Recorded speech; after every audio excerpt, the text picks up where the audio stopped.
Welcome back to Coral Gables Now. It's almost time for your kids to be out on summer vacation. And if you are like most working parents, taking 2 months off with your kids is probably not an option. But luckily, the Parks and Recreation Department has created some fun new summer camp programs to keep your kids happy and safe this summer. And joining us to talk about that is Parks and Recreation Director Fred Cusero. Thank you so much for being here. Nice to be here, thanks. So tell me about the summer camp program this year. You always have some great themes every other year that I've seen it, so tell me about this year. Well, this year what we've tried to do is we've tried to incorporate 9 different themes into the 9 weeks that we're going to have camp. Okay. So our themes are going to range from Superhero Week to Rock and Roll Week to Back in Time Week. We're going to have a Caveman Week where it's going to be sort of like a Flintstones type Back to the Future kind of thing, and we're going to have a Green Week, you know, preserving Earth Day, those kind of themes. So, and then we'll have a Wacky Week where, you know, it'll be Wear Your Wacky Socks Day kind of things. And those are the funny things that we try to put into camp every week. We'll tie in a special event. When we have Cowboy Week, we'll bring in a mechanical bull. Those are the kind of things. When we have Wet and Wild Week, we'll do some crazy water slides and some water, you know, shooter games. It's great. And you don't have to sign up for all those 2 months. Every week has a different, so the parents can pick. Yes, we have different weeks. They have different field trips in each week, so the parents are able to sign up for week 1, week 6, and week 9. They don't have to sign up 1 through 9. Okay, and then obviously just with all those different themes, you can cater to your kids' needs or what they like. Correct. We do have some parents that have their kids check and see which field trips they want to go on, what special events they want to participate in, and those are the weeks that they pick.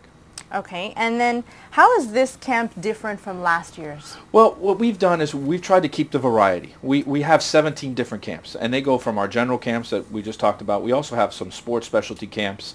We have camps at Venetian Pool. We have tennis camps. We have theater camps. What we try to do differently this year is we're trying to help out the parents and maybe provide more variety for them. And what we've done is we have these specialty camps that have been traditionally half-day camps. Like we'll have an arts and crafts camp that is only in the morning, or a basketball camp that's only in the morning. And what we've tried to do is we've added a transportation service. We're going to use a city trolley in the middle of the day that will allow children to either take a half-day camp at the youth center and then go to the Venetian Pool for a half-day, or take a tennis camp, go to the pool, or go to youth center. So we're going to have 3 kind of stations, the Venetian Pool, the tennis center, and the youth center, and you can have any of those half-day camps and then use the trolley to get to the afternoon so parents don't have to worry about they're going to be able to pick up their kids at 1 p.m.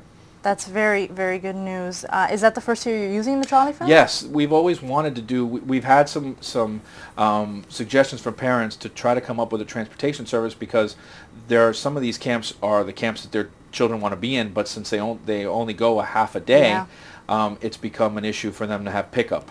So what we've done is said, well, don't worry about the pickup. We'll get them to the next camp if you want them to do something else. And that was born out of the suggestions of the participants and the parents. That's what I was going to ask you. How did you get to that? That's a suggestion. How do you go about creating these new camps? Well, what we do is every year at the end of summer, right in September, we do a recap of the year. And we've seen what works, what doesn't work. We have all of our evaluations from the parents. We have a lot of the commentary that we've picked up from week to week. And also all of our supervisors, all of our staff, their input. We ask for their evaluation of the summer as well. We get together, our entire team gets together. We start rehashing the summer and start looking at ways for improvement. And this came out of that meeting. One of the things that we found was, how do we get more kids into the half-day camps? And then the big answer was, well, a lot of kids weren't coming in the half-day camp because they couldn't get picked up at 1 o'clock. So that's how we started that, and then we started looking at how do we problem solve there.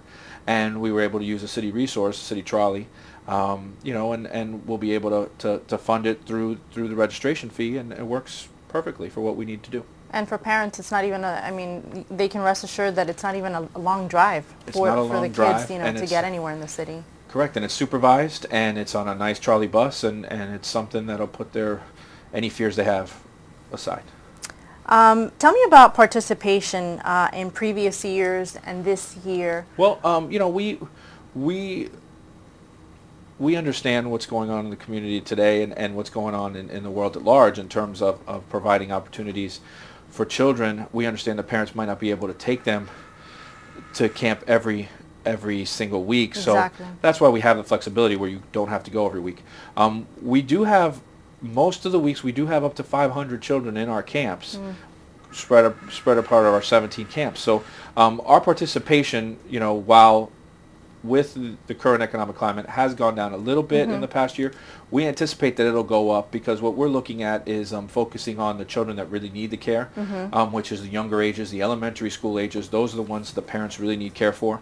Some of the older children, what we've seen is in the past where a 15 or 16-year-old child might come to our camps now. Because of the current economic climate, the parents are allowing those children to stay home instead of registering them into camp. Okay. So what we did from year to year is we've refocused our camps to the younger ages, which is where the needs seem to be. So this year, what's the age group that you're targeting? We have groups starting from preschool. We hit 3-year-olds, 4-year-olds. What we did there is we've always had a small camp, you know, with a limit of 20. What we tried to do is increase it to 40 in that small preschool age group because we saw there was a demand there. And our elementary age, we had about 180. We're going to increase that up to about 210. So those are the big groups. You know, the older group, which was the middle school, the higher middle school ages, the teenagers, we had up to 80. What we saw is in the past year that maybe we only needed to have capacity for 40. And for us, those trips, those camps are actually a lot of field trip intensive camps. So it's actually in terms of cost, it actually brings the cost down for the city as well. You know, you talked a lot about you might have about 500 kids at a time, you know, in the parks system. How do you handle so many kids? What are the safeguards there as a parent? Well, what we do is we keep our counselor to camper ratio to 1 to 10. Okay. The industry norms are about 25 to 1, 25 kids for 1, or maybe 20 to 1. We do 10 to 1, and in our preschool age, we go 5 to 1. So we try to make sure they're supervised. We also, you know, a lot of our camps are in the youth center. What we do is we program our camps, one group being out on a field trip at a time. So there's not 500 kids in one spot the entire day. We try to move them around, and we use some of the parks that we have, some of the facilities we have, in order to alleviate the space crunch. But you know, in the morning at 8 o'clock and 9 o'clock when everybody gets there, yes, there's 500 kids in the youth center, so it's our organized, hectic time. All right. Thank you so much for being here. And if you do want to sign up, everything's online, right? Everything's all the programs, online. The costs. www.gablesrecreation.com. You can get all the information. Our new leisure guide is now on there. The cover is a Venetian pool cover. Just click on the icon and you'll get all the camp information, and you'll be able to get all the registration information. We are open for registration. Okay, so again, gablesrecreation.com, or you can call the youth center at 305-460-5600. And obviously we'll be here, and we'll be taking video throughout the summer so we can show you guys all the fun that your kids could be having if you sign them up. And up next, we will show you exactly how the city prepares for Arbor Day. We'll be right back.